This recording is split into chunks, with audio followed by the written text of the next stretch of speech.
Lewis Award. Thank you, Mr. Chair, for giving me the call, or allowing me to speak. I was a member of the Health Select Committee through the majority of the deliberations in terms of the Health Protection Amendment Bill. And I just want to reiterate what my colleague Annette King said about Part A of the bill. I thought it was incredibly collegial. I think we worked through quite diligently, and actually you would have seen there was only one speaker on our side because it was such a succinct debate. There was nothing really for us to add. But Part 2 of this piece of legislation has been completely different. And that really was because we tried to implement some evidence-based action for a piece of health policy.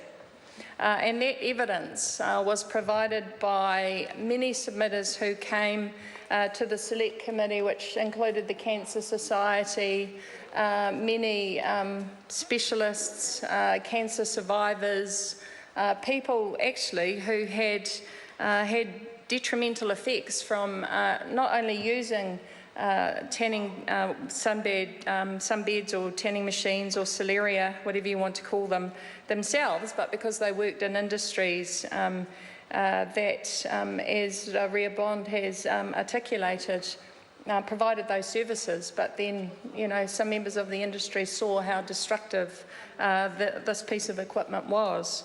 And I really wanted to give some numbers actually to this whole debate, because in New Zealand we have over 2,324 skin diagnoses of melanoma every year. And we actually have 354 deaths. So that's the context of my colleague Annette King's supplementary order paper and the rationale from our side to actually ban these devices. It also is congruent with Australian statistics, so they have over 2,000 deaths per annum, and 80% of their annual cancer diagnoses are skin cancers. And so Australia was very much led by the evidence. It was led by these sorts of statistics, and so it was incumbent on the governments in the states of Australia to ban sunbeds because they actually did so to protect the health and well-being of their citizens. It actually costs us over $25 million per annum to treat people with cancers, which is a lot of money. And I would have thought that rather than treat people every year who get diagnosed with melanoma, that actually we'd want to stop people getting melanoma in the first place. And so if sunbeds are proven, which they have been through numerous studies, the WHO, actually there's American studies, there's Brazilian studies, there's studies from France and the EU. And the reason I bring up all these countries is that actually they're having discussions themselves about banning sunbeds. So based on evidence, based on medical evidence, we've already seen sunbeds banned in Brazil, but France and EU countries and the United States are going to ban them as well. I was just Googling before about, you know, the cost of premature deaths. So can you put a value on, you know, what do they call it here? Because I actually did find a table. It's the value of a statistical life. So these are people who die prematurely, and if we have these 354 deaths every year from melanoma, actually does that equate to something?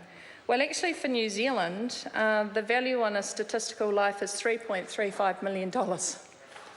So for us, at that death rate, that's $1.17 billion cost to the country from people who get melanoma and then die from it.